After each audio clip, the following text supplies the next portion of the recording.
mga tao sa nakaraan na kahit gaano na katagal ay hindi pa rin natin sila magawang kalimutan. May mga taong nagturo sa atin kung paano sumaya at maging maligaya. Ikaw, kabarangay, kung babalikan mo ang nakaraan, sino ang madalas mong naaalala? Dear Papa Dudut, ako nga pala si Bebeng, 35 years old at netong nakaraan lang ay umuwi kami ng pinsang kong si Alicia sa probinsya. Matagal na rin po nung huli kaming dumalaw sa probinsya. Palibas ay 30 na kami ni Alicia kaya puro kami career na lamang ang madalas na nasa isip namin. Nakalimutan na namin na minsan ay natuwa kami sa buhay probinsya. Kung hindi pa namatay ang lola namin ay hindi pa namin naisip na umuwi sa probinsya. At sa pag-uwi nga namin yon ay marami ang nabuksan sa aming nakaraan. Para kaming bumalik sa pagkabata, lalo na nung napadaan kami sa peryahan. Noong mga bata pa lamang kami ay tuwing kapistahan, lagi kaming tambay sa peryahan. Lahat ng laro at rides ay sinusubukan po namin. Makulay ang kabataan namin ni Alicia, Papa Dudut. At meron pang isang dahilan kung bakit mas naging extra makulay yon para sa akin. Hayaan ninyo na ipagpatuloy ko ang aking kwento. Malalaman ninyo kung bakit naging mas makulay ang mundo ko noong 15 anyos pa lamang ako. Lahat yon ay naaalala ko noong nagkaharap na kami ni Alicia sa peryahan.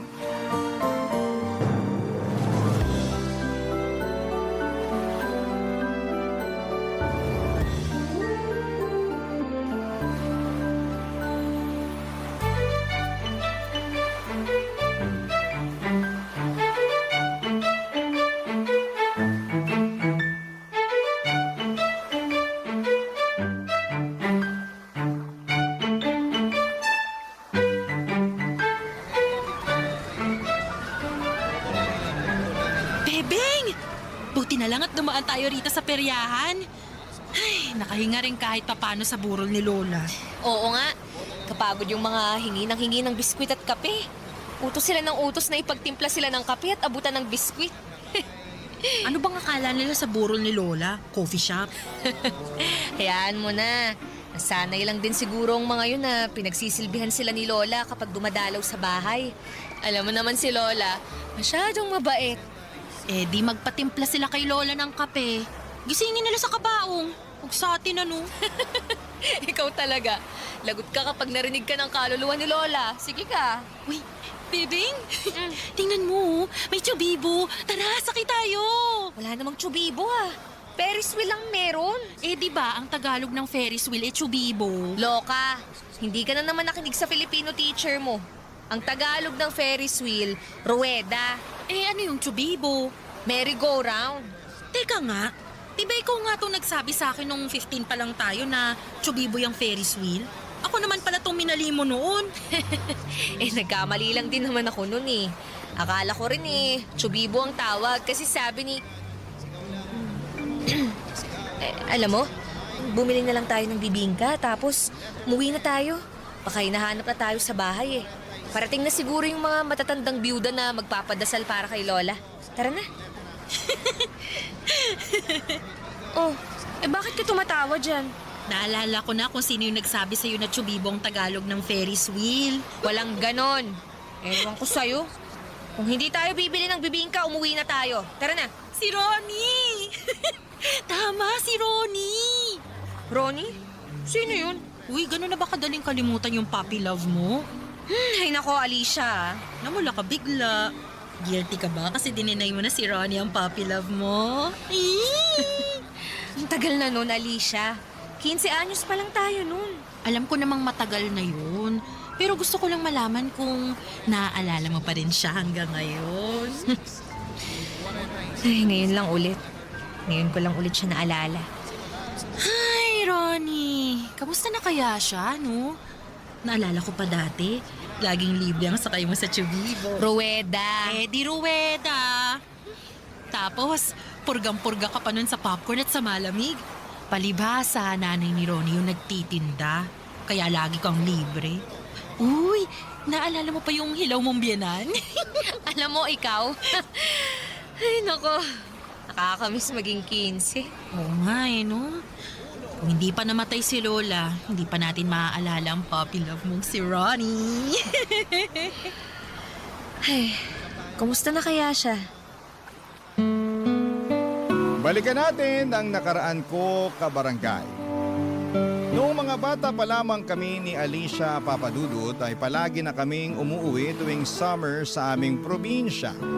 Natataon yon ng buwan ng Abril at sakto pa sa piyesta sa aming lugar. Yun lagi ang nilulook forward ni Alicia. Marami kasing dayo tuwing piyesta sa amin. Maraming nakikilalang bagong mga kaibigan at crush. Marami ring mga tiyangge at meron ding peryahan. Hindi ako masyado sa mga ganito. Tanging si Alicia lang, mahiyain kasi ako at mas gusto kong kasama si Lola sa bahay habang nanonood ng TV o kaya ay nagpapakain ng mga manok at bibe sa bakura namin. Pero noong summer vacation namin yon, may nangyaring kakaiba. Bigla akong nagustuhan ng mga dayo. Bigla akong natuwa sa mga tiyangge at lalong-lalo na sa peryahan. Noong summer vacation na yon ay nagkaroon ako ng crush na nauwi sa puppy love. Hindi ko makakalimutan yon, Papa Dudut. Tanda ko pa. Sa unang araw ng pag-uwi namin ng probinsya ay sinalubong kami ng lola namin. Ang lapad ng ngiti niya habang suot ang bagong biling duster niya. Ngayon kapag binabalikan ko ang ala-alang ito, naghahalo ang tamis at sakit. Bigla kong na-miss si Lola at ang mga ala-ala niya.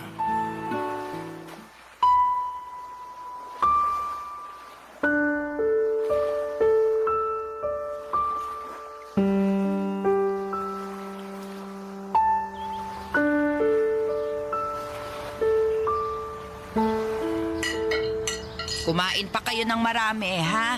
Niluto ko lahat yan para sa inyong magpinsan. Ang sarap po ng mga niluto niyo, Lola. Mukhang tataba na naman ako nito. Uy, huwag ka masyadong magpakabusog, bebe nga. Oh, bakit naman hindi siya magpapakabusog, Alicia? Kasi Lola, marami pa kaming titikmang pagkain sa peryahan mamaya. Mamayang gabi pa naman magbubukas ang perya. Pero aagahan po namin pumunta ron ni Bebing. Kasi nakatambay na po ron mamaya yung mga kaibigan namin eh. Hindi ako sasama sa'yo, Alicia. Dito lang ako sa bahay. Sasamahan ko si Lola. Uy, di ba napag-usapan na natin kanina na pupunta tayo sa peryahan? Nagbago na kasi isip ko eh. Tutulungan ko na lang si Lola na magluto ng bilo-bilo mamaya. Bebeng, apo, sumama ka na lang mamaya kay Alicia sa peryahan. Oh, narinig mo yun, Bebeng? Inuutusan ka na ni Lola na sumama sa akin sa peryahan, oh. Kaya huwag ka na masyado kumain ng marami ngayon. Para makarami tayo ng barbecue tsaka cotton candy mamaya. Pero Lola, ayoko pong pumunta sa peryahan. Dito na lang po ako. Tutulungan ko na lang kayo sa bilo-bilo. Tutulong na rin akong magkulong ng mga manok tsaka bibe pag umabi na. Kaya kong magluto ng bilo-bilo ng mag-isa. At kaya ko ring habulin ng mga manok at bibe para ikulong mamaya. Kaya sumama ka na lang kay Alicia sa peryahan. Sayang naman ang bakasyon mo kung puro gawaing bahay lang ang atupagin mo. Ayoko po kasi sa peryahan eh. Ang daming tao. Nagsisiksikan pa. Ang ingay din, lalo na yung mga tugtog sa bingguhan. Pero masaya. Kung kaya lang ng tuhod ko, baka sumama pa ako sa inyo. Naku, huwag ka nang sumama, Lola. Baka pagalitan mo na naman yung mga kaibigan kong babae. Sisitahin mo na naman yung mga suot nilang shorts. Paano hindi ko sisitahin? Halos makita na ang singit sa iksi ng shorts nila. Hoy, Alicia, ikaw ha? Wag na wag kang magsusuot ng ganun kay iksing shorts. Pero Lola, yung kasi ang uso ngayon eh. Ay, wala akong pakialam kung uso yon. Hindi ako natutuwa sa ganung kasuotan. Gayahin mo tong si Bebeng. Maayos manamit. Paano maayos manamit parang manang. Kulang na nga lang, hiramin niya yung duster niyo, Loli. Sobra ka naman, Alicia. Kaya samahan mo na si Alicia mamaya sa peryahan, Bebeng. Ikaw na lang itong maaasahan kong magbabantay dyan sa pinsan mo. Baka bumili pa yan sa tiyanggi ng may iksing shorts. Isumbong mo sa akin. Opo, Lola. Wow, isusumbong mo talaga ako, pinsan. Parang wala tayong pinagsamahan ah. Ano ba talagang gusto mo? Di ba sabi mo, sumama ako sa'yo sa peryahan? Ito na sasama na ako sa'yo mamaya. Pero babantayan kita kasi yun ang utos ng maganda nating lola. Alam mo, sip-sip ka. Hindi ka iba-bless ni Lord sa ganyang ugali, ah. Uy, magsuot ka ng duster mamaya. Pahiramin ba kita? Lola, mas maganda ata kung tutulungan ka na lang ni Bebeng na gumawa ng bilo-bilo. Sama mo na rin siya sa prayer meeting niyo. Sasama siya sa'yo sa peryahan. Hayaan mong mag-enjoy din si Bebeng. Hindi ako mag-i-enjoy sa peryahan, Lola. Pupunta lang ako para bantayan si Alicia. Tapos, uuwi na rin kami. Huwag ka magsalita ng patapos. Mamaya, ikaw pa mas mag-enjoy kaysa sa akin. Baka may makilala ka sa peryahan. Ay, tama! Maraming puging dayo mamaya, Lola.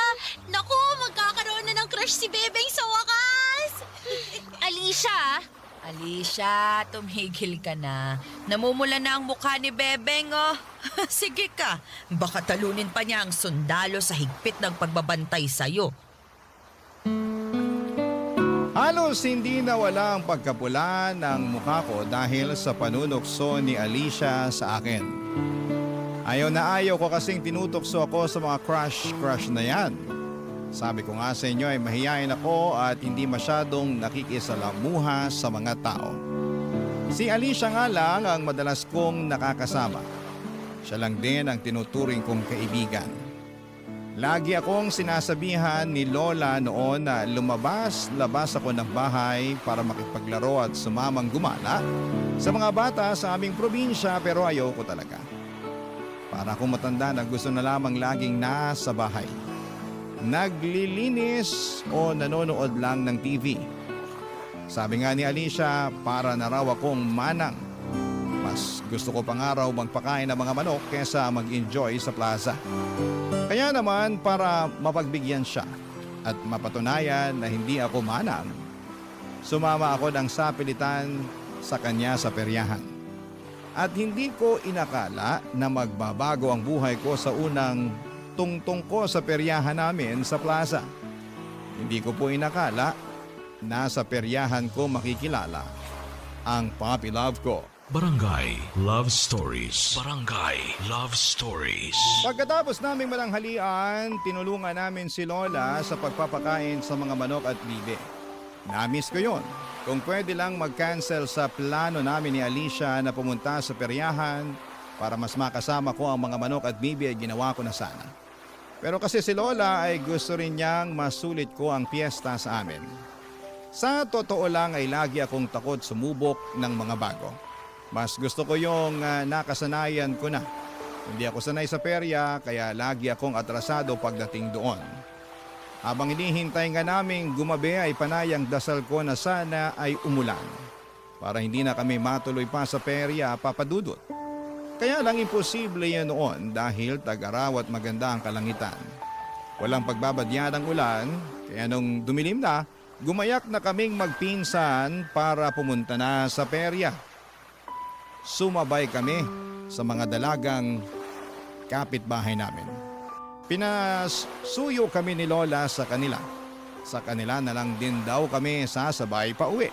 Hindi raw kami masusundo ni Lola sa peryahan dahil may inaabangan daw itong harana sa radyo.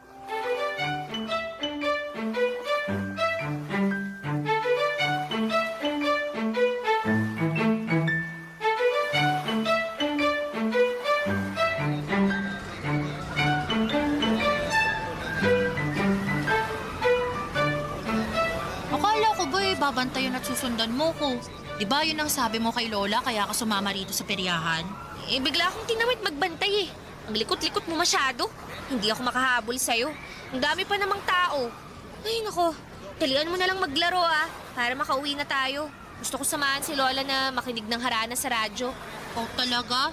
Mga trip mo pang matanda na. 15 anyos ka ba talaga o 65 years old na parang si Lola? Ang ganda kayang makinig ng harana sa AM. Para ako nasa panahon ni Jose Rizal.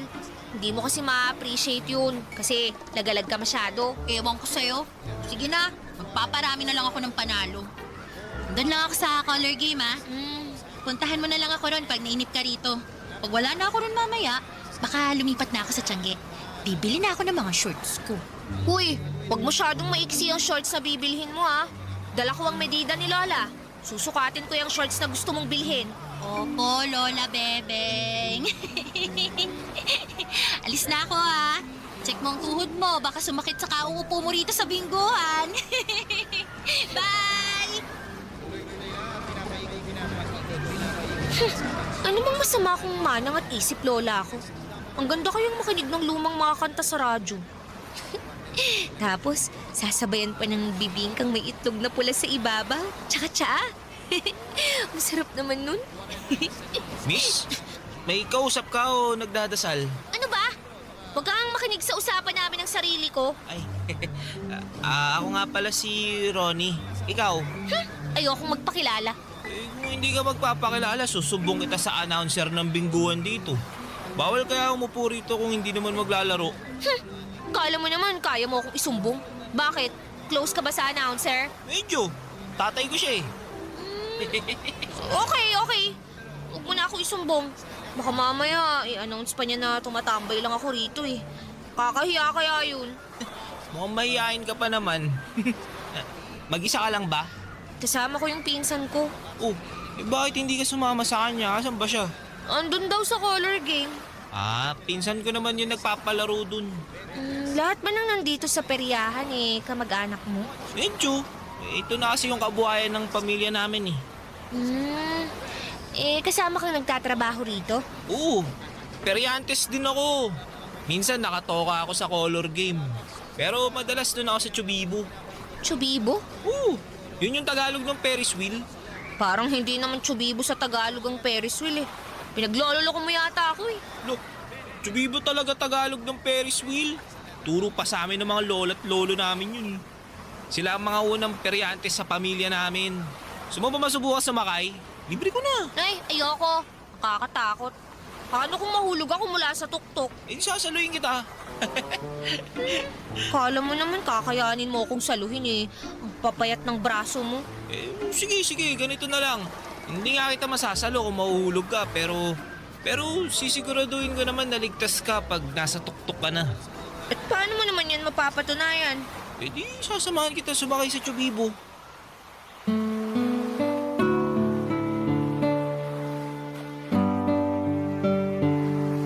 Papadudo, tiningnan ko mula sa malayo ang Ferris wheel.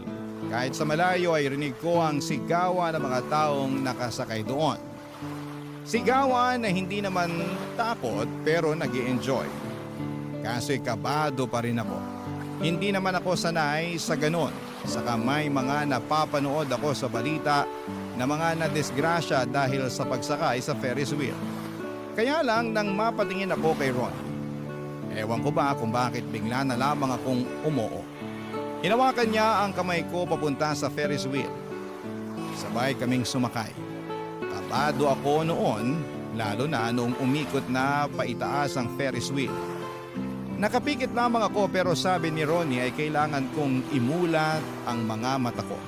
Dahil sinasayang ko ang pagkakataon na nasa area ko at nakikita ang mga ilaw sa ibaba ng peryahan. Tama nga siya, Papa Dudut. Pagmulat ko ay kitang-kita ko ang ganda ng peryahan mula sa itaas. Nakangiti ako kahit halos umikot na ang sikmura ko kada ikot ng Ferris wheel. Nakadalawang beses kaming nagpaikot sa Ferris wheel. Yun na rin ang chance ako para makilala si Ronnie. Kaedad ko lamang siya, nagkwento na rin ako sa kanya tungkol sa sarili ko. At hindi ko maiwasang mapangiti at mamula sa tuwing nakatitig siya sa akin. Kabado rin talaga, hindi lang dahil sa ikot ng Ferris wheel, kundi sa pakiramdam na nagkaka-crush na ako. Yun ang unang beses na nagkagusto ako. Mula noong nakilala ko si Ronnie, palagi na akong nasa peryahan, Papa Dudut.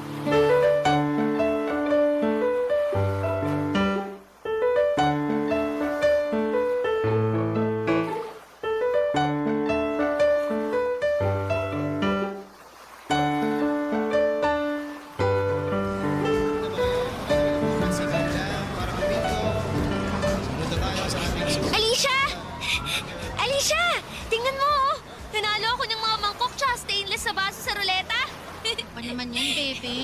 Dami mo namang dala niyan pag uwi. Nagmumukha ng tiyanggi ang bahay natin ah. Puro na lang plato, mangkok, baso at pitsi lang napapanalunan mo. Nanalo rin ako sa color game ah.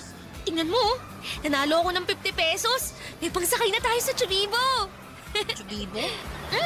Ferris wheel. Chubibo raw sa Tagalog yun. Huh? Parang di naman. Kanino mo naman nalaman yan?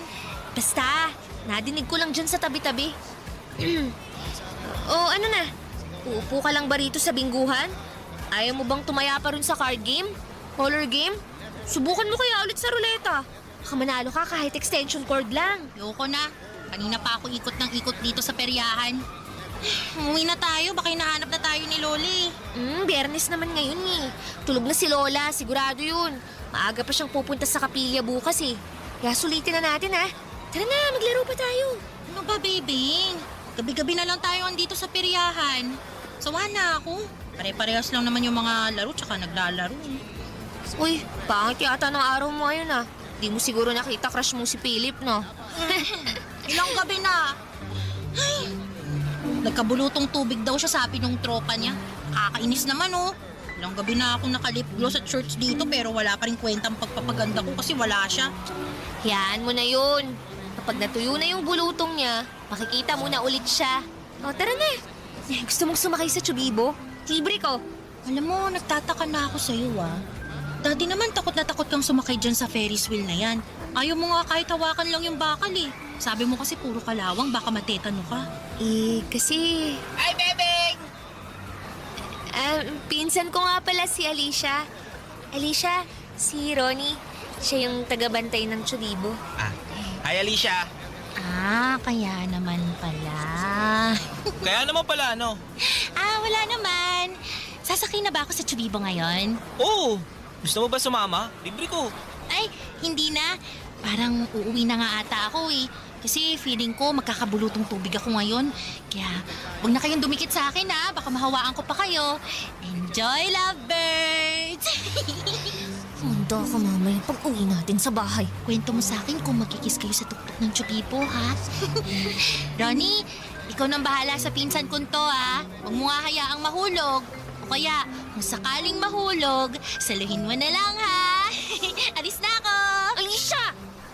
Sure ka ba, Alicia? Ayaw mo talaga sumama? Huwag na. Baka makaistorbo pa ako sa inyo eh. Pakihatid mo na lang si Bebeng mamaya pagkatapos nyo ha. Ay, Ronnie, Ano yun?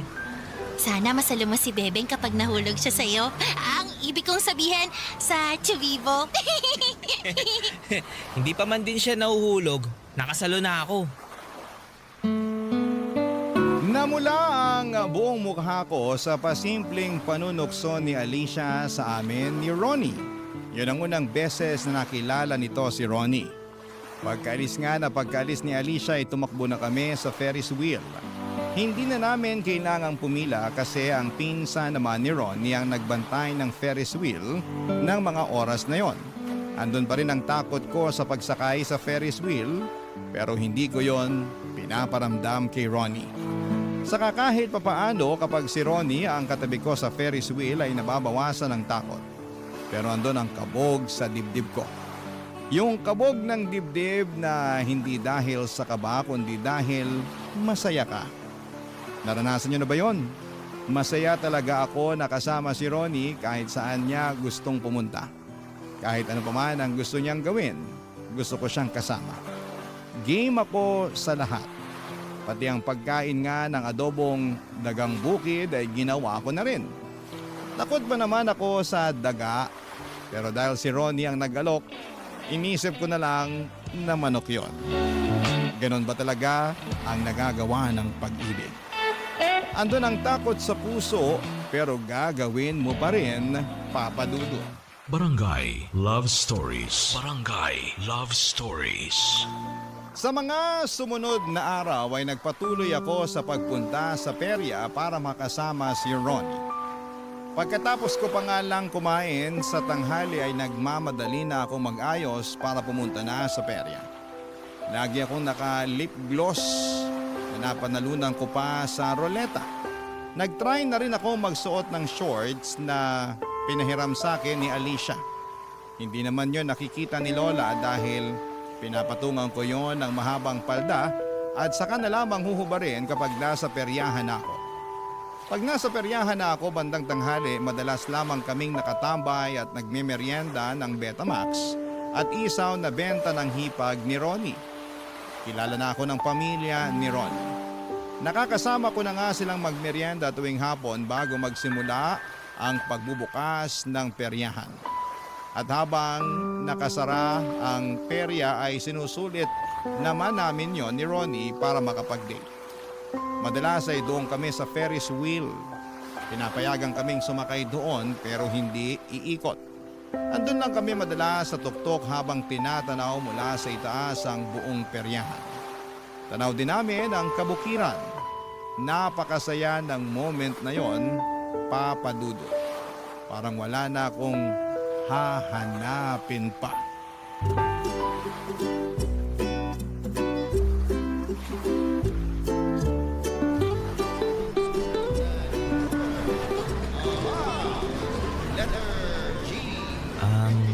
Bebeng, Ano yun? alam mo naman na hanggang katapusan lang ng Mayo ang peryahan, di ba? Oo naman. Bakit? Alam mo rin siguro na kailangan naming umalis tapos lilipat naman kami sa ibang lugar na may piyesta. Bakit mo to sinasabi sa akin? Naalala mo pa ba nung isang araw? Nung tinanong tayo ng pinsan mong si Alicia kung mag-ano raw ba tayo? Kung nililigawan na ba kita? Kung sinasagot mo na ba ako? Hayaan mo na si Alicia. Mahilig lang talagang mang-intriga yun. Hindi mo man lang ba gustong alamin kung bakit hindi ako nakasagot nun? Kung bakit hindi kita maligawan ngayon? Hindi ko alam ang isasagot sa tanong mo. Di ako na lang ang magsasabi sa'yo para wala nang gulatan. Mahirap ang buhay peryantes, Bebeng. Kalipat-lipat kami. Kung saan may piyesta, doon kami nakatira. Tapos, aalis na naman kapag may nagimbita sa amin. Walang permanente sa buhay namin bilang mga peryantes. Bakit mo ba sinasabi yan? Para hindi ka na masaktan kung sakali man na balang araw. Hindi na kami makabalik dito sa lugar nyo. Kapag ibang peryahan naman ang maimbitahan dito sa susunod na taon, hindi na kami yun. Pwede naman tayong mag-textan na lang eh. Sabi mo naman, makakabili ka na ng cellphone sa katapusan, di ba? Yun na nga. Hindi na matutuloy yung pagbili ko ng cellphone kasi hiniram ni tatay yung ipon ko eh. Malaki kasi yung nalugi dun sa bingguhan tsaka sa color game nung Sabado. Kaya yung ipon ko muna yung ginamit para pandagdag sa puhunan. Ganun ba? Sigurado namang makakabili ka pa rin ng cellphone kahit mumurahin lang, di ba? Ayaw lang kitang paasahin, Bebeng. Kasi wala talagang kasiguruhan to eh. Baka magkalabuan lang din tayo kapag hindi na tayo nakakapag-usap o kaya nakakapagkita. Bakit kasi ganyan agad ang iniisip mo? Bakit ayaw mong subukan munang sumugal? Para saan pat nagtatrabaho ka sa peryahan eh. Puro sugal dito. Natatakot lang ako. Natatakot? Baka nakakalimutan mo, Ronnie. Sa ating dalawa, ako lagi yung takot. Pero anong ginawa ko? Hinarap ko yung takot ko. Kumain ako ng adobong palaka. Sumakay ako ng Ferris wheel. Hindi ako nagsisi na ginawa ko yun. Kasi kung nagpadala ako sa takot, hindi ko makikita kung gaano kaganda ang paligid ngayong andito ako sa itaas kasama mo. Hindi kasi ganun kasimple, Bebeng. Simple lang naman talaga to. Nagiging komplikado lang. Kasi lagi kang takot.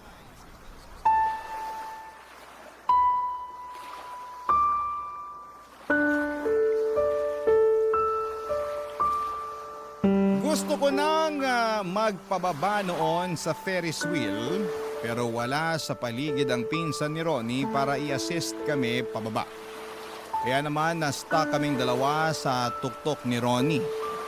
Nawala na ako ng gana na kainin pa ang Betamax. Ang makulay at magandang paligid sa isang iglap ay naging black and white para sa akin. Naiyak na ako noon sa sama ng loob pero pinipigilan ko. Tahimik din si Ronnie pero panay ang tingin niya sa akin. Galit ako sa kanya noon. Gusto ko mag-walk out pero andun kaming magkatabi sa tuktok. Nang makabalik ang pinsan ni Ronnie, akala namin ay makakababa na kami pero nalaman namin na nagkaroon ng problema ang Ferris wheel. Nasta kami lalo sa tuktok. Hinawakan ni Ronnie ang kamay ko para i-assure ako na magiging okay din ang lahat.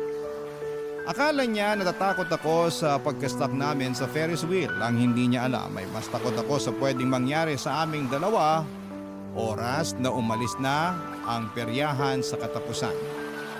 Makalipas nga ang halos 1 oras ay nakababa na rin kami. Nagmadali na akong umalis pagkatapos. Mula noon ay hindi na ako bumalik sa peryahan. Nagkulong na lamang ako sa bahay at ginawa ko ang mga nakasanayan ko. Magpakain ng mga manok at bibe, tulungan si Lola sa mga gawaing bahay, makinig ng harana sa AM kasama si Lola at matulog ng maaga. Pero nahalata ni Alicia na merong maling nangyayari. Kaya to the rescue naman ang pinsan kong ito, Papa Dudut.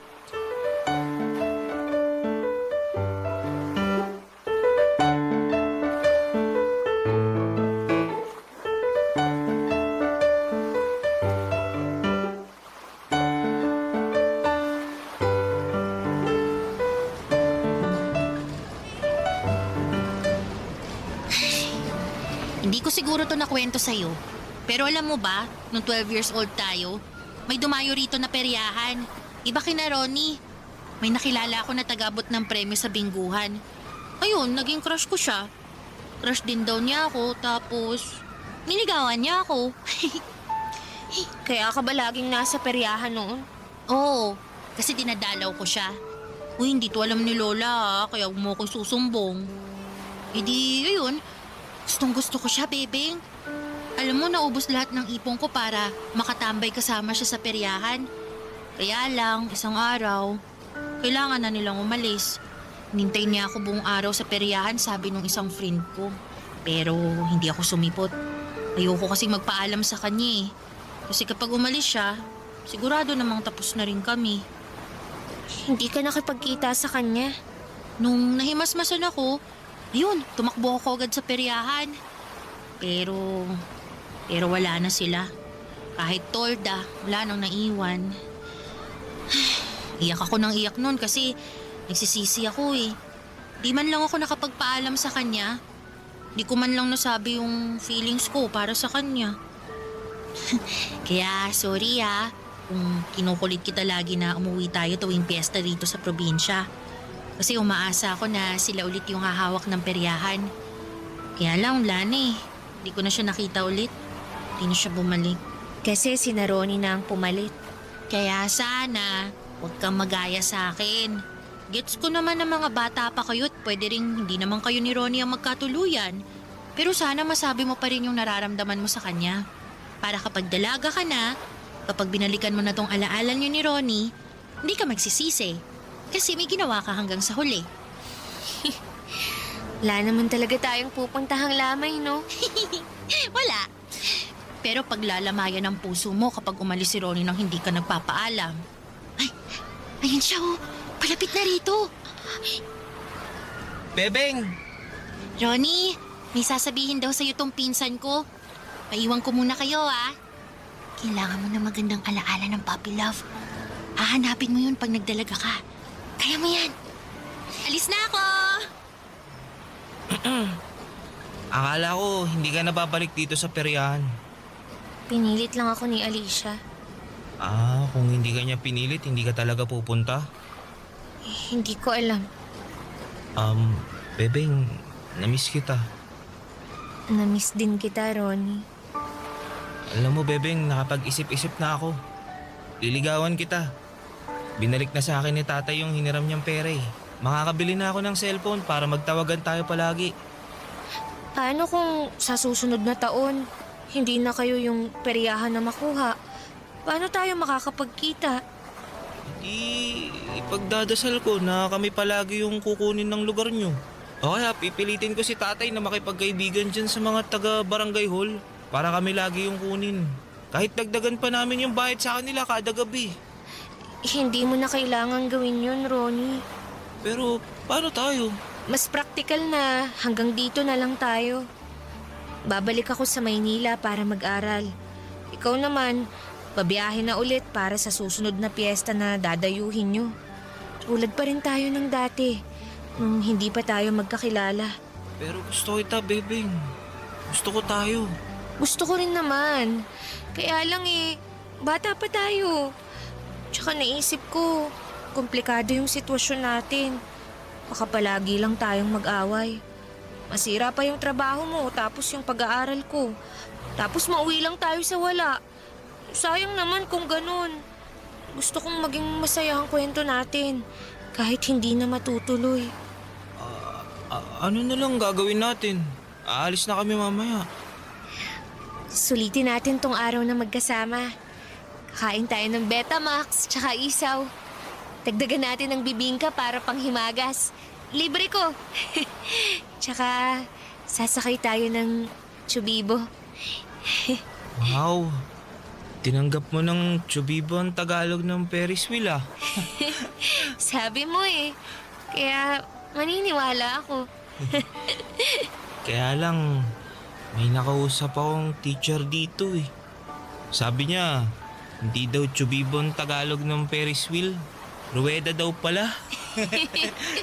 Sabi ko hindi talaga Chubibo yun. O di ba? Huling araw natin magkasama pero may natututunan pa rin tayong iba. Ang saya! Masaya talaga, masayang balikan ang alaala ng kabataan. Lalo na noong unang beses kang kinilig. Kahit sabihing hindi pa hinog na pag-ibig yon ay ayos lang. Inosente po ang puppy love. At sana lahat ng nakikinig sa inyo ngayon ay naaalala kung gaano katamis ang inosenteng pag-ibig. Sa huling mga oras na magkasama kami ay pinili naming manatili ulit sa tuktok habang sakay ng Ferris wheel. Hindi kami malungkot ni Ronnie dahil pinangako namin na masaya ang pagtatapos ng huling pagkikita namin. Nagkwentuhan kami tungkol sa mga pangarap namin, sa mga sikreto at sinabi namin sa isa't isa ang mga bagay na hindi namin magawang sabihin sa iba. Kaya naman napaka-espesyal ng kwento namin ni Ronnie. Bago kami ibaba mula sa Ferris wheel ay hinalikan ako ni Ronnie sa pisngi. Tumitig siya sa akin at sinabing ipagdadasal niya na sana ay hindi ko siya makalimutan.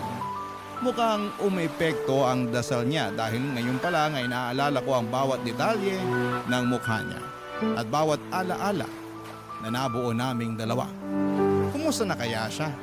Sana ayos lamang siya. At ako naman ang magdadasal. Sana ay maalala niya ako.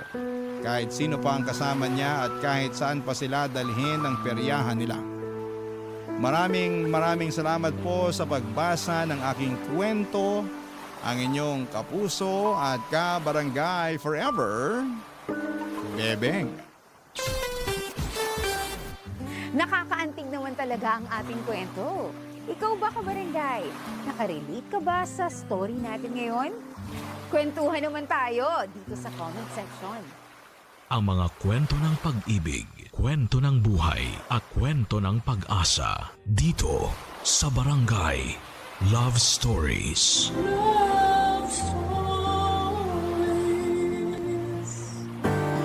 Importante ang pagkakaunawaan at respeto sa isang pamilya para maging mabuti ang ugnayan ng bawat isa.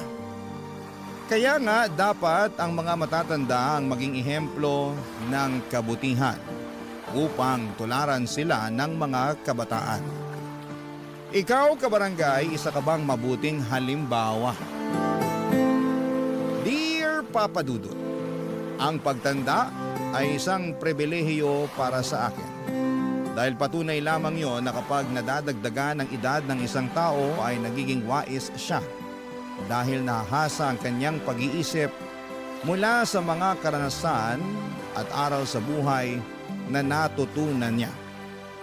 Pero hindi lahat ng mga tao na nagdiriwang ng kanilang kaarawan ay tumatandang mas matalino at maalam sa mundo.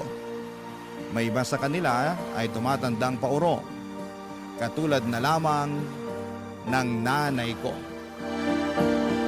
Bago ko ikwento ang buhay ko ay gusto ko muna magpasalamat sakaling mapili po ninyong basahin sa programa ninyong Barangay Love Stories ang sulat ko. Tawagin niyo na lamang po ako sa pangalang Amilet. 29 years old at taga-Taguig at nagtatrabaho bilang call center agent. Napasulat ako sa inyong istasyon upang humingi ng payo at kaunting lakas ng loob para gawin ang bagay na malalaman ninyo sa dulo ng aking sulat. Pero bago yon ay magsisimula ang kwento ko noong taong 2024.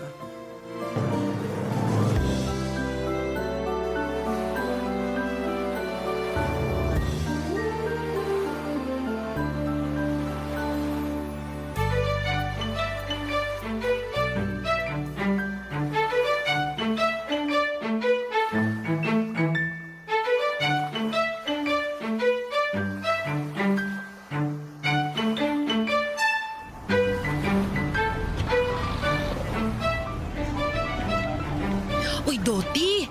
Pakuha naman ho ng ulam nyo. Yung manok na afritada, tapos pilian nyo naman ako ng malamala. Anong malaman ang pinagsasasabi mo dyan, Imelda? Malaman! Nung nakaraan, bumili si Mia rito, tapos puro mabuto binigay mo sa kanya. Halos wala kami nakain. Ano ba kami sa tingin mo, aso? Ay nako, magbayad ka muna ng utang mo sa karinderya ko bago ka magreklamo. Hayaan mo, makakabayad din ako pag sahod ni Amilet. Medyo delay lang yung sahod nila. Pero sige na, pautangin nyo na ako. Nagugutom na mga alaga ko sa tiyan eh. Pasalamat ka, mabait si Amilet. Kung hindi, matagal na kitang pinagbawalang mangutang dito. Maawa ka naman. Andun sa simbahan ng awang sinasabi mo. O Doti, ako na magbabayad sa ulam na kukunin ni Hilda. Aba, napakagalante mo naman yata, no? Alam ko kung bakit. Siguro, crush mo ko, no? Ay, aminin mo na. Kilala ko yung tinginan mo eh. Napakalagkit. Halata pala ako masyado pero di ko kasi mapigilan eh. Ang sexy mo, Hilda. Tapos, matambok pa yung ano mo. Aba, oo naman. Asset ko to eh. Pinagpala sa babaeng lahat mula dibdib hanggang puwitan. Ay, gusto mo ba? Umupo ako sa hita mo bilang kabayaran dahil nilibre mo naman yung ulam namin ngayong pananghalian. Sige ba? Basta walang magagalit. Ay, wala yan.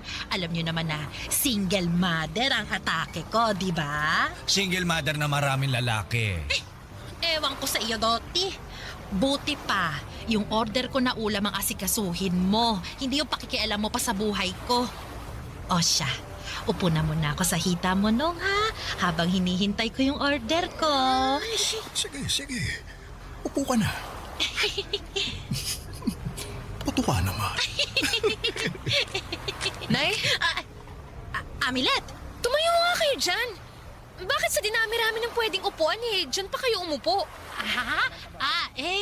Ano kasi, wala lang. Ang gusto ko lang, mas malambot kasi sa hita ni Nonong kaysa sa upuan ni Doti. Hayaan mo na ang nanay mo, Amilet. Anong hayaan? Nakakahiya yung pinaggagawa niya.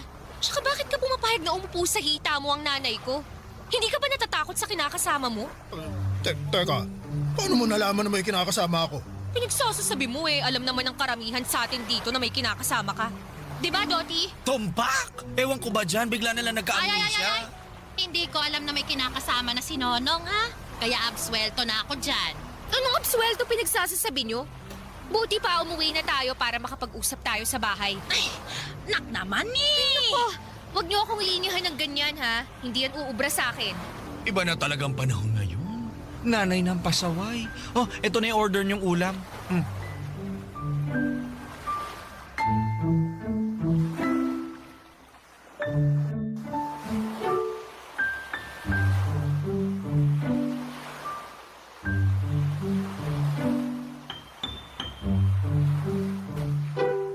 Amilet naman eh! Ay, bakit mo ako pinahiya doon kina Doti? Anong pinahiya? Eh kayo ang nagpahiya sa sarili nyo. Biruin nyo. Sa dami ng upuan na bakante dun sa hita pa talaga kayo ni Nonong umupo. Parang upo lang naman. Wala namang mali siya yun. At saka, pasalamat ko yun sa kanya bilang binayaran niya tong order kong ulam. O diba? Nakalibre tayo. Hindi pa nadagdagan yung listahan ng utang natin dun sa karinderya. Seryoso po ba talaga kayo dyan? Abay, oo naman. Mukha ba akong nagbibiro? Ewan ko sa inyo, Nay. Bakit ka ba kasi naiinis dyan? Nagtanong pa talaga kayo. Sa hindi na yata kayo marunong mahiya sa mga pinaggagagawa nyo Kung wala na talaga kayong hiya sa katawan, kahit man lang kami ni Mia, bigyan nyo ng kahihiyan. Napaka-OA mo namang bata ka. Kung makapagsalita ka, akala mo naghubad ako dun sa karinderya. Umupo lang naman ako sa hita ni Nonong. Wala nga lang yun Masyado ka lang malisyosa. At ako pa talaga ang malisyosa. Alangan namang si Mia, ikaw lang naman ang putak ng putak dyan.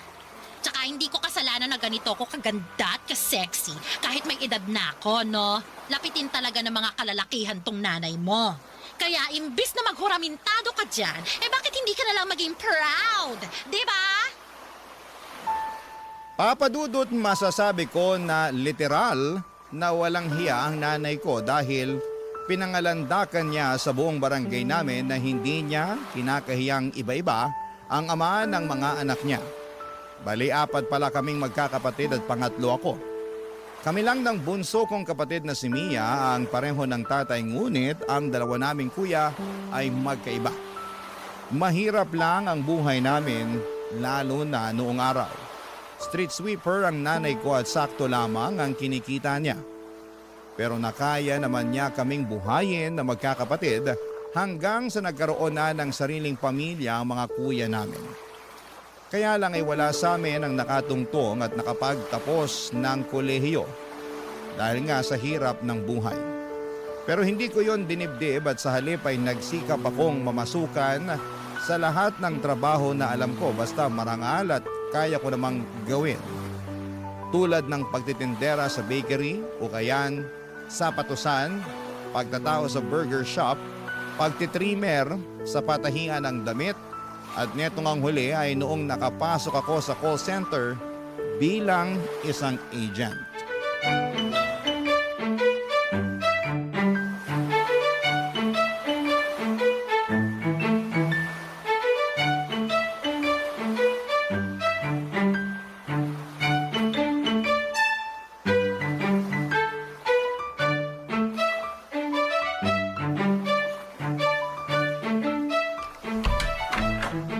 Nandito na po ako.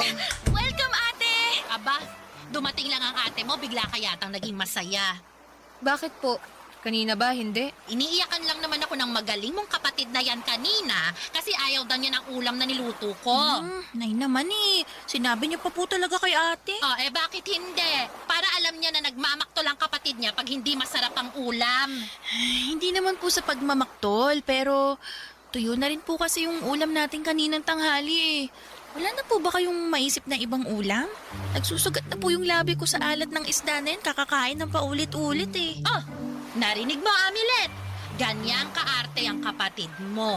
Nakuha pa maghanap ng wala sa wala na nga akong perang pambili ng masarap na ulam. Hoy, Mia, kung umasta ka akala mo mayaman tayo hindi naman tayo mayaman. Hindi naman po kumaastang mayaman Saka bakit kapag para sa mga lalaki nyo may pera kayo? Anong sinabi mo? Oo, tama na yung away nyo. Medyo nakakarindi na kasi yung ingay nyo Sorry, ate. Huwag ka na lang sumagot-sagot kay nanay. Nay, buti pa bumili ka ng masarap na ulam kasi sweldo ko naman ito po yung pera. Kunin nyo na po. Ay, buti na lang may sweldo ka na. Teka, Ano po yun? ito na yon? Po? Sabi ko, ito na yon. Sagad na to? Wala ka nang idadagdag? Wala na po Budget ko na lang sa pamasahe yung pera ko rito. Bakit kasi ganito lang kakaunti yung binigay mo? Kulang to! Pasensya na po kasi malaki yung kaltas ko ngayong cut-off Tapos nagkasakit pa ako ng 2 araw kaya di ako nakapasok. Kaka-regular ko pa lang naman dito sa pinapasukan ko, di ba? Anong gagawin ko rito? Parang 2 araw lang tatagal tong bigay mo tapos wala na ulit tayong panggastos. Grabe naman po kayo sa 2 araw. Mukha na mga abot yan ng 1 linggo basta magaling lang kayong mag-budget. Hoy, para sabihin ko sa'yo, wala na tayo sa panahon ng kopong-kopong kung saan mura ang mga bilihin. Ang mahal-mahal na kaya ng mga paninda ngayon at wala na ring libre. O inyo naman po, Nay. Tatlo lang naman po tayo kumakain eh. Kahit pa ikaw lang mag-isa ang kumain kung araw-araw masarap na ulam ang hanap mo, eh di wala rin. Ubos din ang budget. Di naman po ako naghahanap ng masarap na ulam araw-araw ah. Ayoko lang po ng paulit-ulit.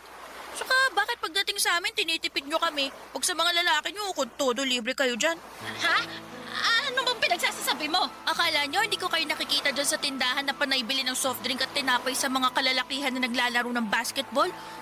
Tuwan-tuwa pa po kayo, palibhasa wala kayong kaalam-alam na inuutulang nila kayo. Tapos pag ako nanghihingi ng pangmerienda, sasabihin nyo wala kayong pera. Totoo ba yun, Nay? Totoo yun, ate. Pera ko naman ang pinanlilibre ko sa kanila. Ano pera nyo? Pera ni ate ginagastos nyo. Minsan na nga lang kayo magtrabaho, lalo kapag inaabutan kayo ni ate ng sweldo. Tapos sasabihin nyo pera nyo. Ay naman! Parang hindi naman po yata tama yung unahin niyo ang ibang tao kaysa sa amin ng mga anak niyo. Inuuna ko naman kayo ah! Tsaka wag ka nga masyado magpapaniwala dyan sa kapatid mo. Gumagawa lang yan ng kwento para siraan ako. Alam nyo, nakakasama na kayo ng loob eh. Naturingang nanay nyo ako pero pinagsasalitaan nyo ako ng ganyan. Buti pa yung ibang tao na iintindihan ang nararamdaman ko pero kayo, hindi! Hinuhusgahan nyo na ako sa kakarampot na pera na inaabot nyo. Akala nyo madaling maging nanay? Kayo kaya pumalit sa posisyon ko para magkaalaman tayo. Papa Dudut, mahal ko naman ang nanay ko pero may mga pagkakataon na hindi ko mapigilang mainis sa mga pinaggagawa niya sa kanyang buhay. At isa na nga doon yung pagiging feeling dalaga niya. At nakakalimutan niyang magpakananay sa amin ng kapatid ko. Bukod doon ay hindi na rin nahiyang nanay ko na pinagchichismisan siya ng mga kapitbahay namin dahil sa pagiging uhaw niya sa mga lalaki. Simula nung bata ko ay iniintindi ko na ang nanay ko, ngunit habang pareho kaming nagkakaedad ay napagtanto ko na wala talaga siyang pinagkatandaan sa buhay. Kumbaga, imbes na pasulong ay naging paurong ang pagtanda niya. At yun ang dahilan kung bakit madalas sumasakit ang ulo ko. Barangay Love Stories. Barangay Love Stories. Papa Dudut, bilang ako na lamang ang matinong naghahanap buhay sa pamilya namin ay nag-isip ako ng paraan para ma-budget ng maayos ang pera na kinikita ko. At hindi ko na ngayon ibinigay kay nanay, kumbaga ako na lamang mismo ang bumibili ng pangangailangan namin sa bahay tulad ng pagkain. Ako na rin ang nagbabayad sa landlord namin ng upa para makasigurado ako na hindi kami nahuhuli sa pagbabayad. Dahil nga sa ginawa kong yon ay nagalit sa akin si nanay. Ang dami niyang sinasabi na mga masasakit na salita tulad ng wala raw akong utang na loob at kwentang anak. Na tinitiis ko raw siya at tinatanggalan ng karapatan bilang nanay sa pamamahay namin. At kung ano-ano pa. Nasaktan ako, Papa Dudut, pero nag-move on agad ako dahil marami akong trabaho. Kaya nga para matigil na siya, sa kakasalita ay inaabutan ko na lamang siya ng sobra sa sweldo ko at yun naman ang ginagamit niya sa panlalalaki niya, Papa Dudut.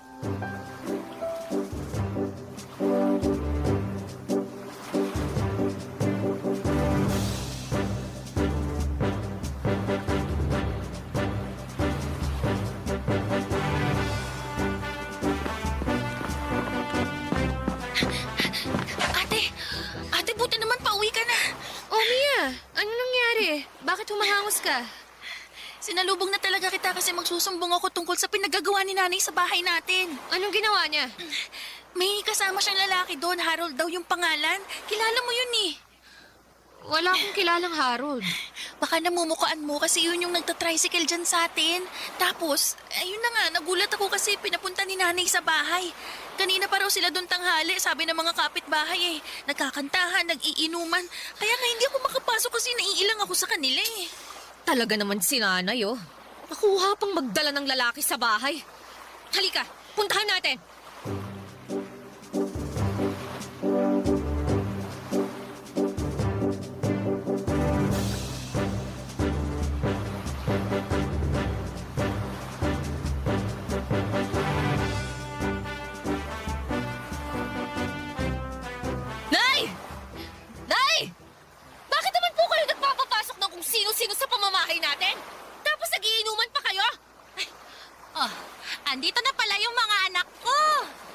Harold.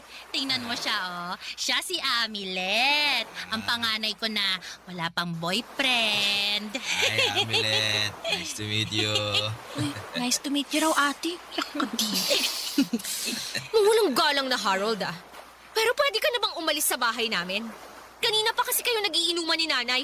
Ano naman kung kanina pa kami nagiinuman? Hindi pa nga kami tapos, kaya wag mo munang palisin si Harold. Amilet, buti pa, samahan mo na lang kaming uminom para mas masaya.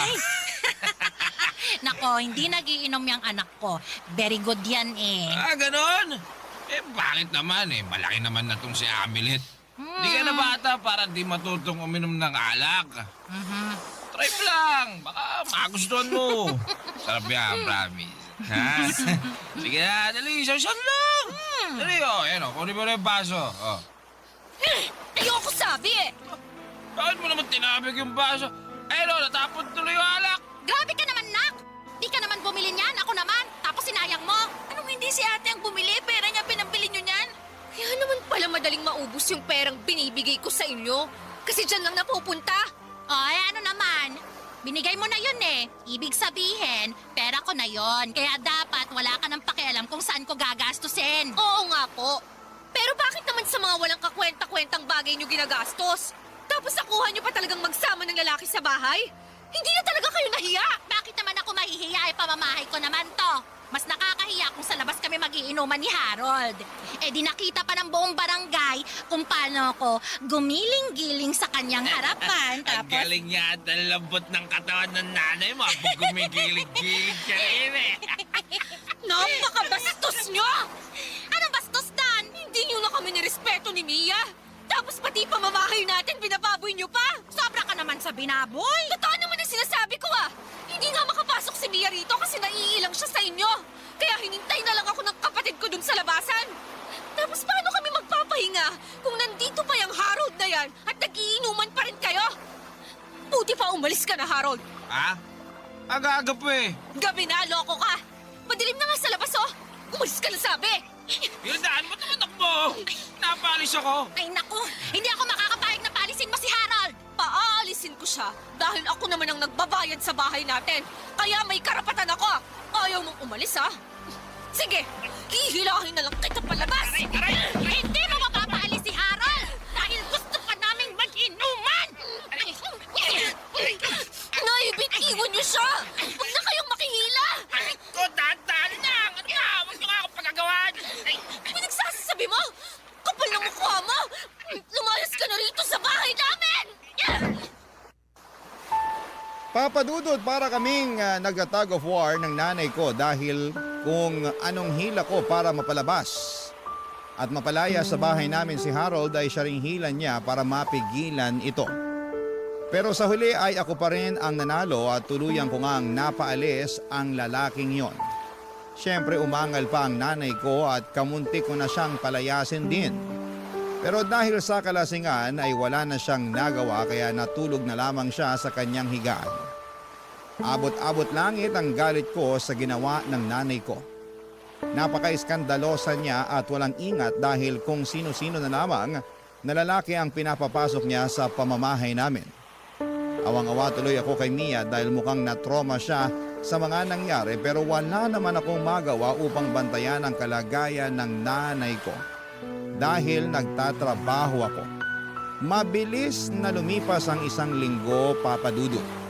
Pauwi ako noon galing trabaho nang maabutan ko naman na nasa bahay namin ang Harold na yon.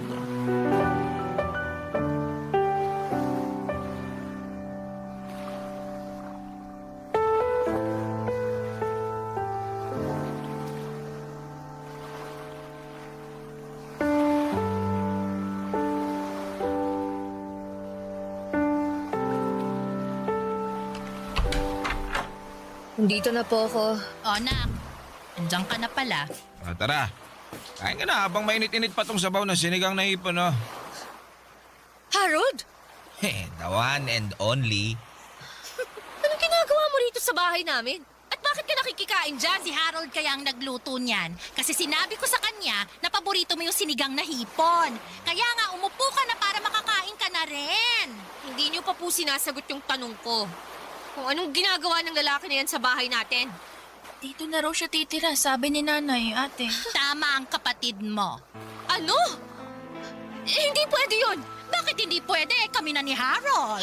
Kasasagot lang ng nanay mo sa akin kanina tapos nagdesisyon na kaming mag-live-in. Dito nyo talaga sa bahay namin naisip tumira? Hindi kasi pwede sa bahay namin dahil mapapagalitan na ako ng mga magulang ko doon. Saka para na rin kaming sardinas doon kaya dito na lang daw ako sa inyo, sabi ni Hilda. Ayaw mo nun? Magiging one big happy family na tayo. Itong mukhang to, Harold. Mukha bang masaya at gustong-gusto na tumira ka rito? Saka ano bang one happy big family ang sinasabi mo dyan? Nay, kung nagbibiro lang kayo, pwes tigilan nyo na ha. Hindi na kasi nakakatawa eh. Nakakapikon na. Sino ba nagbibiro rito? Wala naman. Sinabi na nga sa'yo ni Harold na kami na at nagli-live-in na kami, di ba? Pero bakit dito sa bahay natin? Hindi nyo na ba talaga kami naisip ni Mia? Paano na lang yung privacy namin kung magpapatira kayo ng kung sino-sinong lalaki rito? Ang OA mo naman. Di naman kriminal si Harold para pagsalitaan mo ng ganyan ah. Kaya nga, kahit naman ganito ako, simpleng tao, pero mabuti ang kalooban ko, no? Para lang sa kaalaman mo, ha, Amilet? Nagmamahalan kami ng nanay mo at handa akong patunayan yun sa kanya. Hindi ko hinihingi ang opinyon mo. At dahil ako ang nagbabayad ng renta sa bahay na to, ako pa rin ang masusunod kung papayagan kitang tumira rito o hindi. At ayoko na nandito ka. Sobra ka naman, Amilet. Hindi kita tinuruan maging swapang at maramot ah. At ako pa talaga ang suwapang at maramot? Ay, sino pa nga ba? Ang ayos-ayos ng usapan natin dito kanina. Pinakakain ka namin kasi alam naming pagod ka sa pagtatrabaho. Tapos magagalit ka na lang dyan basta-basta at paalisin mo si Harold. Hindi niyo talaga maintindihan yung punto ko, no? Ikaw ang hindi nakakaintindi. Kasi tingin mo kay Harold ay kriminal. Ang bait-bait nga nitong boyfriend ko. Oh. Wala naman siyang gagawin sa inyo ni Mia. Tama nanay mo. Kaya wag mo naman akong husgahan kaagad. Basta, hindi pa rin ako komportable na nandirito ka sa bahay namin. Hindi ko na problema yon. Tsaka, di porket ikaw ang nagbabayad ng renta sa bahay natin ikaw na masusunod. Ako pa rin ang nanay sa ating dalawa ha, kaya wala kang karapatan na suwayin ako. Tingnan mo, wala kang reklamo yung kapatid mo, tapos ikaw marami kang sinasabi dyan. Hindi naman po kasi ako mananalo sa inyo, Nay. Buti alam mo! Ewan ko sa inyo, Nay. Ang tanda-tanda nyo na, pero kung umasta pa rin kayo, para pa rin dalaga. Baka nakakalimutan nyo na 5 na kaming mga anak nyo. Tapos plano nyo pa yata kaming dagdagan. Iyon kung maanakan pa ako ni Harold. Sabihin mo lang kung gusto mo na. Diba? Tumahimik nga kayo. Pareho kayong bastos at di na nahiya. Hindi naman kami nakahubad Paano kami naging bastos? Baka masyado lang conservative yung anak mo, baby love ko. Siguro wala pa siyang boyfriend Ay, sinabi mo pa. Astang Maria Clara, palasagot lang naman sa nanay. Ay, ewan ko ba naman sa mga kabataan ngayon. Buti pa, kumain na lang tayo. Pabayaan na natin yung ayaw kumain dyan. Di naman tayong magugutom, siya naman.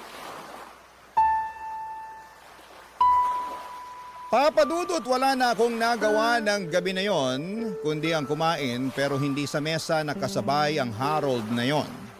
Napagod na lang din ako makipagtalo sa nanay ko, lalo at galing ako sa trabaho. Hindi lang ako makapaniwala na ganon kabilis na lamang magbabago ang lahat sa buhay namin dahil sa padalos-dalos na desisyon ng nanay ko. Kung ilalarawan ko po si Harold ay masasabi ko na may itsura siya at matipuno ang kanyang pangangatawan. Tambay kasi siya sa bakal gym sa lugar namin. Kesyo tropa raw niya ang nagpapatakbo doon kaya libre siyang nakakapaglabas-masok. Hindi na ako magtataka kung paano siya nagustuhan ng nanay ko dahil mahilig yon sa mga maskulado. Mas matanda si nanay kay Harold pero mas matanda naman siya sa akin ng 3 taon. Grabe. Para akong masisiraan ng ulo dahil hindi ko kayang pakisamahan ng boyfriend niya. Lumalabas kasi na kami pa ng kapatid ko ang dapat na mag-adjust at magkaroon ng malawak na pangunawa para sa kanilang dalawa. Para sa nanay ko, wala naman silang ginagawang masama ni Harold dahil nagmamahalan lamang sila, papadudot. Barangay Love Stories. Barangay Love Stories. Papadudot para kumita ng pera ay namamasada ng tricycle si Harold na pagmamay-ari ng tsuhin niya. At no mga unang linggo ng pagtira niya sa bahay namin ay binibigay niya lahat kay nanay ang kita niya sa pamamasada. Bumibili rin siya ng ulam para sa amin ni Mia pero hindi ako kumakain dahil ayokong isipin niya na ayos na sa akin ang pagtira niya sa bahay namin. Hindi niyo ako masisisi dahil masama talaga ang kutob ko sa Harold na yon. Mukha rin kasi siyang hindi mapagkakatiwalaan. Yun bang sa una lang gagawa ng matino pero mas masahol pa sa sakit ng ulo na dulot ng nanay ko ang pwede niyang gawin pag tumagal-tagal. Tawagin niyo na ako mapanghusga, judgmental pero malakas talaga ang kutob ko. At madalas tama ang mga hinala ko, papadudot. Patunay yon noong mahuli ko si Harold na kumekerengkeng sa ibang babae sa mismong tricycle niya noong napadaan ako sa terminal nila isang araw.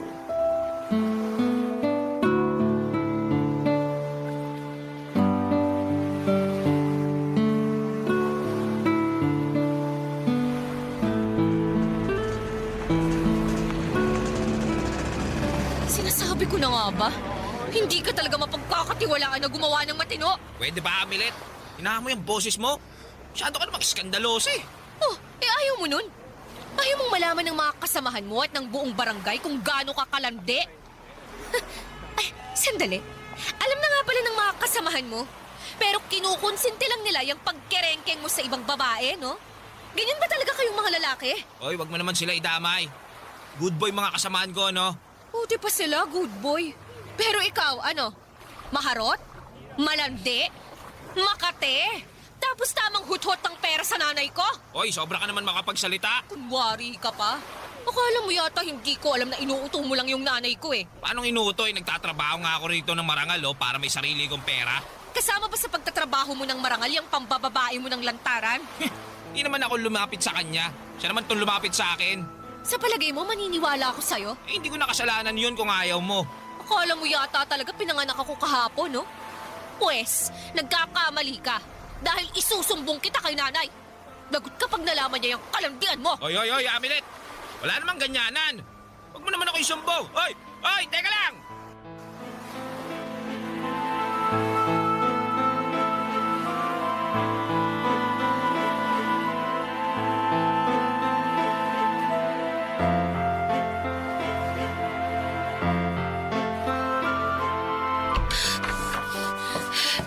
Nay, pwede ba tayong mag-usap?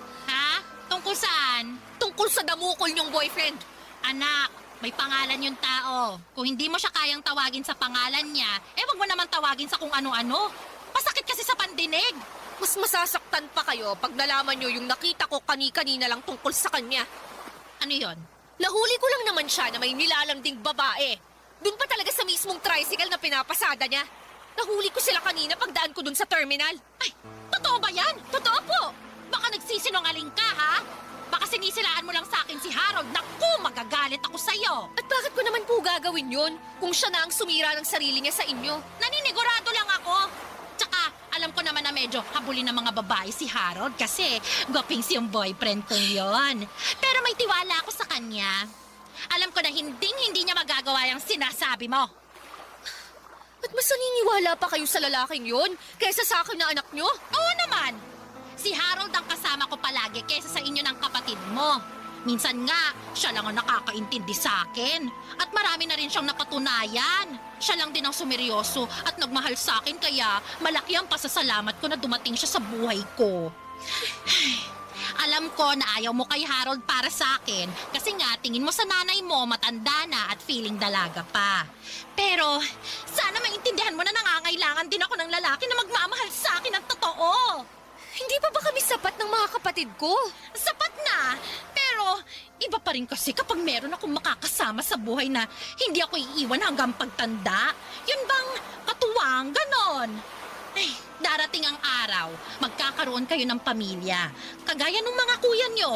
Tapos, bubukod kayo at may iwan na akong mag-isa. Pag nangyari yun, paano na ako? Magiging kawawa na ako niyan, di ba? Kaya pala bata pa lang kami kung sino-sino ng lalaki ang hinahanapan nyo ng pagmamahal. Pero wala naman kayong nakikitang seryoso sa inyo. Akala ko natuto na kayo kaya titigilan nyo na at magfo-focus na lang kayo sa pagpapakananay sa amin. Baka nakakalimutan nyo, Nay. Bata pa si Mia. Kailangan niya pa ng gabay nyo bilang magulang. Pero katulad ng dati, inuuna nyo na naman ang sarili nyo. Alam nyo, Nay, bahala na kayo sa buhay nyo. Basta pinagsabihan ko na kayo tungkol sa Harold na yan. Wala rin siyang pinagkaiba sa mga tatay namin. Pare-pareho lang silang manloloko. Papa Dudut, sobrang dismayado ako sa nanay ko nang kampihan niya ang damuhong Harold na yon kesa sa akin na sarili niyang anak. Ano na lang pala ako sa pamamahay namin? Isang kontrabida? Kaya nga hindi na rin ako nakapagpigil na mapagsalitaan siya ng hindi maganda. Sa uli, hindi pa rin pinaalis ng nanay ko si Harold sa bahay kaya hinayaan ko na lamang siya na lokohin nito. Total, yun naman ang gusto niya kasi bulag na bulag siya sa pagmamahal dito. Hindi nagtagal ay unti-unti nang dumalang ang pamamasada ni Harold kesyo binawi na raw ng tiyuhin niyang tricycle dahil may paggagamitan daw ito. At imbes na maghanap ng ibang mapagkakakitaan ay naging certified tambay at palamunin si Harold sa pamamahay namin. Si nanay na ang bumubuhay sa kanya kaya kung todo trabaho siya samantalang naiiwan lang sa bahay si Harold para humilata at mag-cellphone at manood ng TV. Sobrang tamad din niya up to the point na si Mia pa ang inuutusan niyang magsaing at maghugas ng pinggan kahit na kadarating pa lamang ng kapatid ko at pagod pa galing sa eskwelahan. Grabe sa kakapalan ng mukha itong si Harold. Masasabi ko na ibang level. Pero isang gabi ay may sinabi sa akin si Mia tungkol kay Harold, bagay na pinag-alala ko ng husto, Papa Dudut.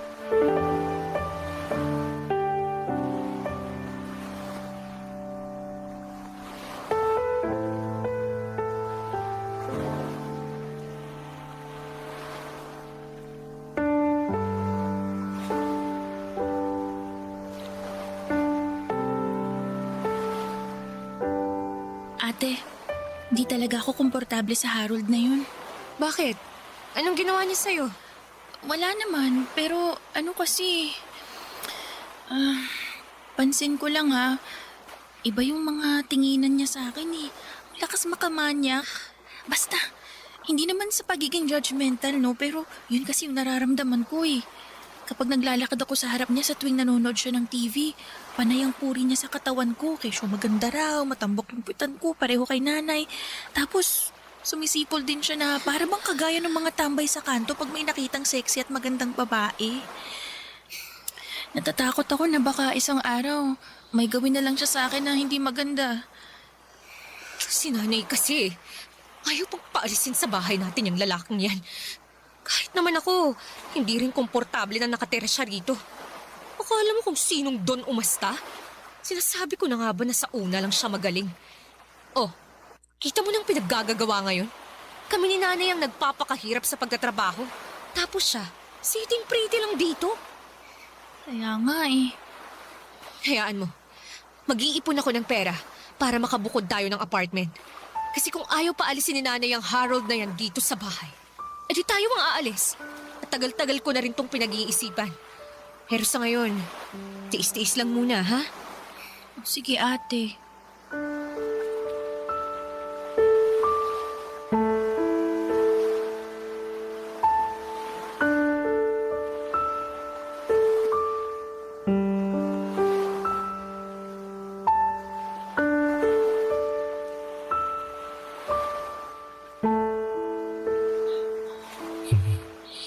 Grabe.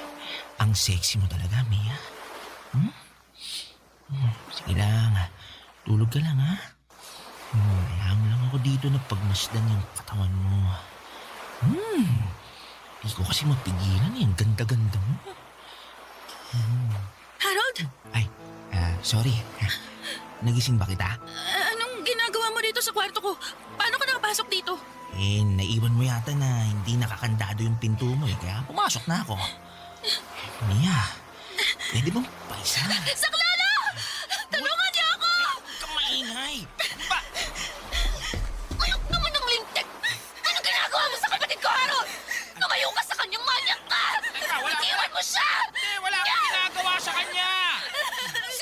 Sinungaling ka ba? Eh, kitang-kita ko na nakapatong ka sa kanya! Iyayos ka lang ba? Ano nga sa'yo ng lalaking yan, ha? Bigla na lang siyang pumasok sa kwarto natin. Tapos may plano siyang gawin sa akin na masama. Ay, hindi ah. Oh, ganon, ha? Makakatikim ka na talaga sa akin, Harold! Ah! Ano bang nangyayari rito, ha? Bakit kayo nagsisigawan? Yung lalaki kasi na yan eh! Planong gawa ng masama si Mia! Pumasok na nga rito sa kwarto ng kapatid ko! Hoy, hindi totoo yan ha. Pagawa lang ng kwento yung mga anak mo, Hilda. Ginawa mo ba talaga kaming sinungaling? Eh bakit ka nga ba kasi nandito sa kwarto ni Mia, Harold? Wala, may kinuha lang ako. Masyado lang kayong malisyosa. Hindi totoo yan. Ano kinuha mo? Eh, nagising ako, nakapatong ka na sa akin. O, kita mo na? Napakamanyak ka! Hoy, mag-ingat ka sa sinasabi mong yan, ha? Dahil mabigat-bigat na ako sa sonyan, Amilet! Seryoso ba talaga kayo dyan, Nay? Sa bagay, mas kinakampihan niyo pa ang lalaking yan kaysa sa anak niyo na kamuntik na niyang gawa ng masama! Wala namang nangyari kay Mia! Ano walang nangyari? Naabutan ko na nga sila kanina na ginagawa niya ng masama ang kapatid ko! Hayop ka, Harold! Napakabastos mo! Pinatira ka nga namin sa bahay, pero gagawan mo pa kami ng masama! Di ba? Umalis ka na rito ngayon, Ken! Lumayas ka na! O teka, ba't mo naman ako paalisin? Dahil gusto ko! Umalis ka na bago pa ako tumawag ng barangay! Hindi! Hindi aalis si Harold dito! Aalis siya? O ipapakalagkad ko siya sa mga tanod! Sige! Paalisan niyo na po siya, Nay. Ayoko na po siya kasama dito sa bahay natin. Kung ayaw mong umalis, sige! Ayos lang! Ipapadampot na lang kita at ipapakulong! Eh, teka. Huwag mong gagawin yan. Eh bakit hindi? Eh ginawan mo nga ng masama ang kapatid ko! Akala mo yata mapapalagpas ko yun, no? Pues, dyan ka nagkakamali!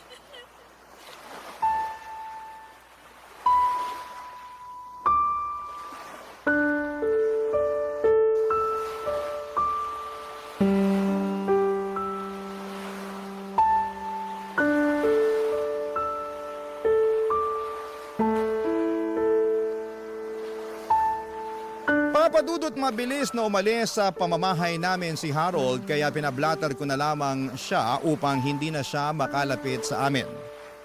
At tinakot ko rin ang nanay ko na kapag nakipagkita pa siya sa lalaking yon o pinapasok niya pa sa pamamahay namin ay pati siya ay ipapakulong ko na rin. Tawagin niyo na akong maldita pero gagawin ko ang lahat para maprotektahan ang kapatid ko laban sa masasamang tao. Simula noon ay hindi na nagpakita si Harold sa amin kaya natahimik na ang buhay namin. Feeling ko ay natauhan naman si nanay na hindi nga mabuting tao ang lalaking pinatuloy niya sa bahay namin. Kaya humingi siya ng paumanhin sa amin ni Mia at nangako na magpapakatino na.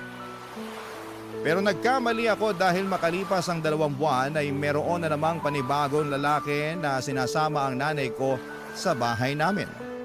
At bagaman hindi niya yon itinira doon ay dismayado ako sa kanya. Dahil hindi pa rin pala siya nagbabago.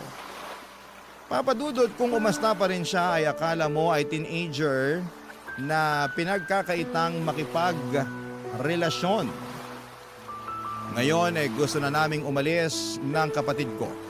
Pero nagmamakaawa siya na huwag namin siyang iwanan. Kaya lang papadudot ay sobrang na po kaming nai-stress. Kaya ano kaya ang mabuti at nararapat naming gawin? Sana po ay mapayuhan ako ng mga kabarangay natin na naka-tune in sa inyong programa. Hanggang dito na lamang po ang sulat ko at maraming salamat. Sakaling mapili po ninyong i-ere ang aking kwento sa inyong istasyon. God bless and more power, Papa Dudo. Ang inyong forever kapuso at kabarangay, Amilet. Ano ang masasabi mo sa ating Barangay Love Stories today? Aabangan namin yan sa aming comment section.